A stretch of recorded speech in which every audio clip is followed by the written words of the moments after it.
Hey everybody, welcome to my Suburban Oasis. My name's Soleil and I garden in a Zone 5B in mid-Michigan. And today we're inside because it's cold and snowy. Tomorrow it's supposed to be in the 40s, and so I'm hoping that it's melting tomorrow and we can get outside a little bit as well. And hopefully I'll be able to bring you with me. Today we're going to, though, take a look at some of the flowers that I got at the garden center the other day. I went to Van Atta's, our local nursery, and I got some beautiful flowers. So I got these spring bulbs, which are Iris reticulatas. These are absolutely gorgeous, and you can plant these in the fall, but these have been forced by the nursery, and I'm just trying to see if it tells us anything about this plant. Nope, it just says December to May, plenty of light and direct sunlight. But I have these in my garden. They are Iris reticulata, and they bloom a beautiful purple. So these are going to be a gorgeous component to this spring arrangement that we have. I also have a really pretty primula here. This is a primrose, and primrose can be wintered over in my zone.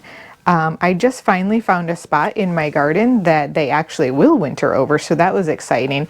And this one looks like it's going to be a bit of an orangey, reddy color, so a nice bright pop of color. And then next to that we have this gorgeous little daffodil. I think this one is probably like a tete-a-tete daffodil. These don't really seem to have any of the actual bulb names, but they sure are pretty, and these will bloom really soon. They've got lots of buds on them. Then next up I have this beautiful hyacinth, which is completely perfectly budded and ready to go, so I should have this in arrangement for quite some time. This is going to bloom a purple a white if the tag is correct. And I think that it is, because I can start kind of seeing some of the buds poking open over here. And then finally, we have this beautiful dark pink tulip that is starting to bloom, which is absolutely gorgeous. So what we're going to do is take this nice pot that I have here, and I absolutely love this pot. I can't tell you where I got it. It might have been at Lowe's. But this is a nice outdoor pot that has a drainage hole. And I'm just going to use this as a gorgeous centerpiece to bring some spring happiness into our house. And I do not have any broken shards of pottery or anything to cover up the drain hole. So what I'm going to do is use this plastic pot just to cover the drain hole upside down. That will still allow a nice amount of air to come in through the top here, and still some drainage, but won't allow the soil to come out of the bottom, because I ran out of potting soil and I didn't want to buy any at the local store because I already have some on the way being shipped to me, so I just didn't want to buy too much. So what we're going to do is get these pots arranged into this planter, and then I'm going to use some of this moss that I have to be able to fill in around it. So this is just some sheet moss that I purchased. It came in a cardboard box, and then I have soaked it for about an hour to help green it up and to make it more malleable to be able to shape it around the plants. And I'm just going to tuck it between them, because honestly these are probably going to last for a few weeks, and once they're done I'm going to plant them out into the garden and find a spot for them so that maybe I can enjoy them again next year. All right, let's see. I think I would like to get these tulips in first. So I'm just going to kind of squeeze around the outside a little bit. These have recently been watered. Oh wow, look at those roots on that. Super root bound. What I'm going to do then is, before I actually put this into the pot, is I'm going to take some vermiculite that I have that was chunkier than I wanted it to be, and I'm actually just going to put the vermiculite in the bottom of the pot to make sure the roots have a little bit of something beneath them before I wrap them in the moss. Let's grab that. Okay, yeah, so I grabbed this vermiculite, and I typically get the fine grade or the professional grade, and I got the horticultural grade, which I don't know if you can tell how big and chunky this is, but it really is. So we'll just, I can't use this for my seed starting. I had to get some others that is fine grade. So I'm just gonna put like a good inch of this in the whole bottom of the pot. This will help absorb as well any excess moisture and help release it to the plants, and it can go right into the soil when I plant them out into the garden as well, and it will just continue to break down in the soil in the garden. All right, let's see how that looks with the tulips in there, if that is enough. I was thinking about putting the tulips in the center, but I kind of just really want them more like off to the side.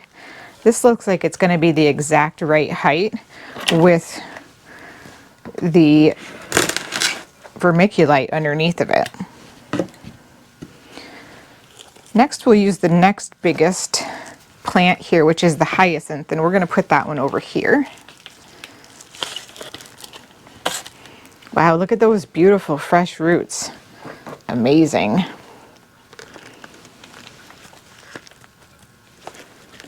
I'm just going to brush a little bit of the soil off of the sides here that's quite loose.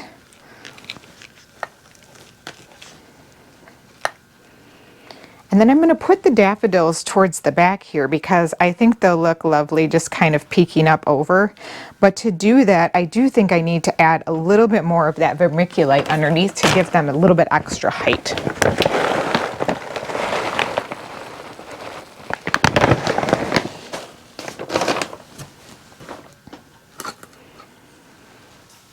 This kind of arrangement is really, really simple to make.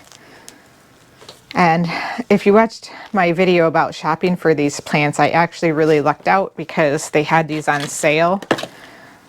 And after I got them, they actually took the sale sign down. I don't know why. Like maybe they weren't supposed to be on sale, but somebody had put a sign up. Anyhow, I got these on sale, and I had a great gift card from my son and my husband that made it so that I was able to actually get these for free for me. So this is like a Christmas present for me.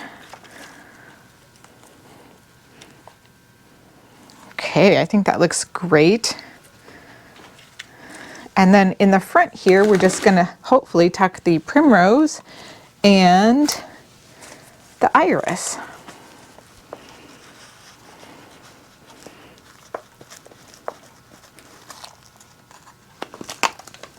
This is just one single primrose, and it really doesn't have super established roots.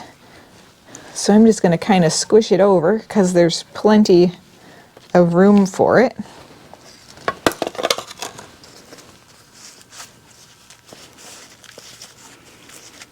And again, I'm just kind of squeezing the pots around the bottom. And this has really nice healthy roots as well.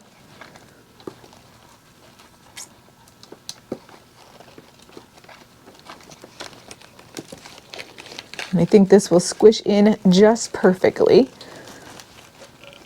to the front. Yes. Awesome.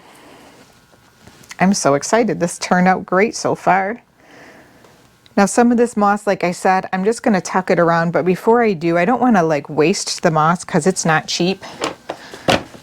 I'm going to put a little bit more vermiculite around this daffodil because if you can see, you can't, there's probably, but there's some nice deep holes that are right here. So I'm going to fill those.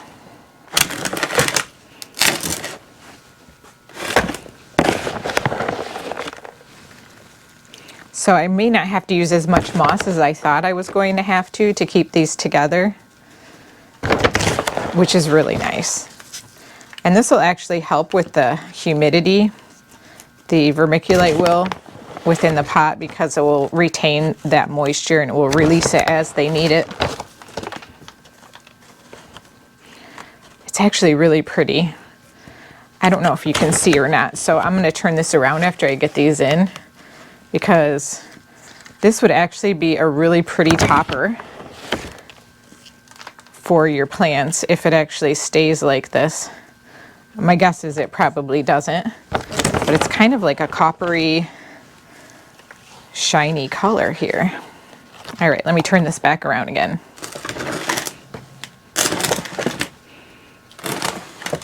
Can you see that? Isn't that pretty? And it's nice and squishy and soft. I'm just going to lift this primrose out a little bit actually. It looks like it's kind of sunken in here. I don't want it to be so far in.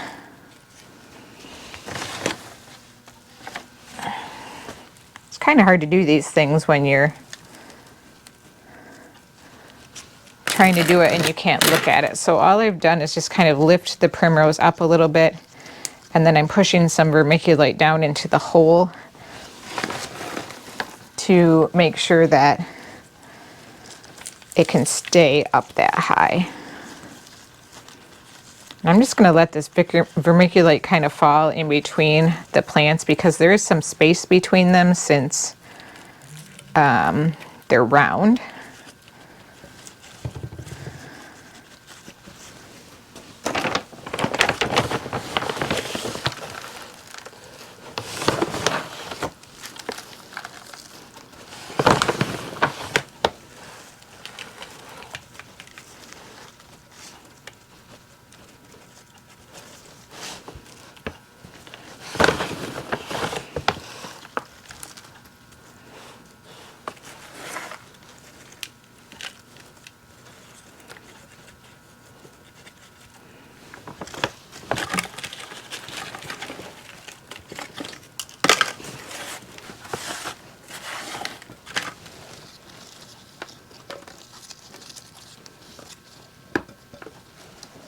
Does anybody else miss being outside right now and having your hands in the soil?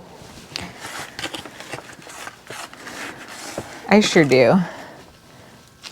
That's probably why I just went for it and I'm not using a scoop today. Checking for any holes down in the middle here.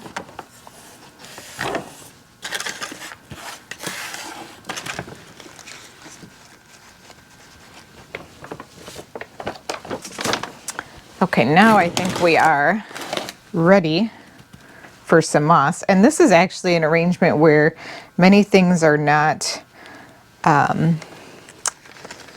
in the way of each other. So I could potentially, you know, show this from almost any side and have it look decent.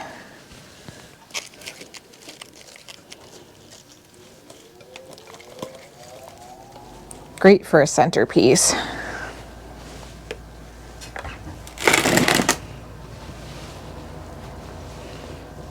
I'm going to use this big piece where I have a big hole.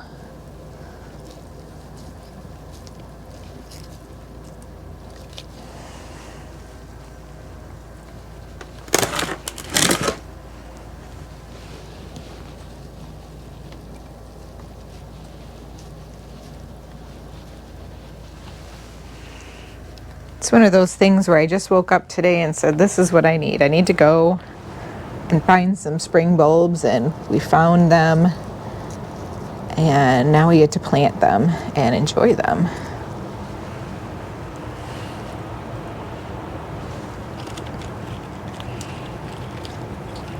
And since I watered the plants beforehand, I'm not even going to water these in.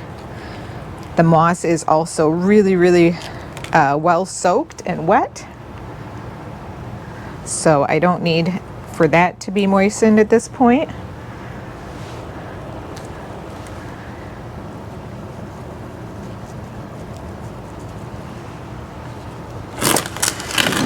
Start turning this so you can see it from other angles.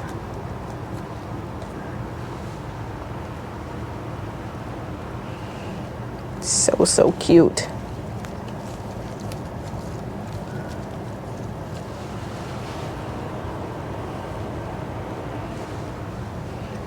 This is probably all well needed for me after a really long week at work.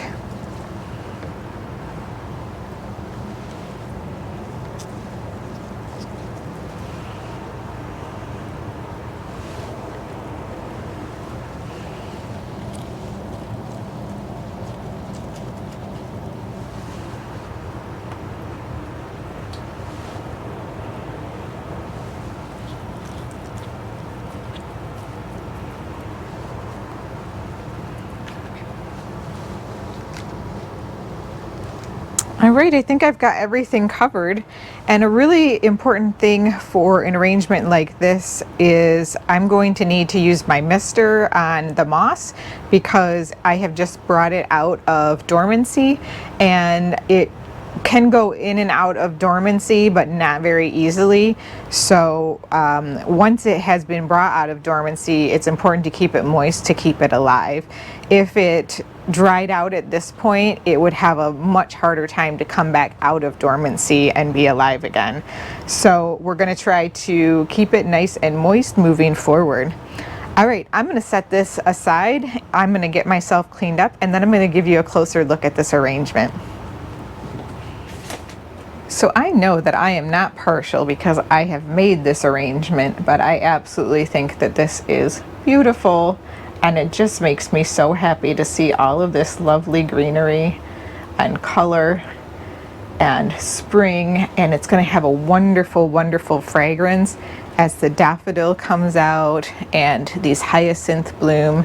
Again, we have the yellow over here with the daffodils next to the beautiful white hyacinth. And then we're going to have a gorgeous little peekaboo of an orange primrose here. And those will poke up over the leaves with these gorgeous purple spiky irises. And then, of course, the beautiful dark pink tulips. And again, any way that we look at it, if we spin it around, it's going to have some gorgeous flowers to look at. So it's definitely got an opportunity to be enjoyed from many different angles and will make a gorgeous centerpiece. So I'm going to take this upstairs and we're going to enjoy it for quite some time.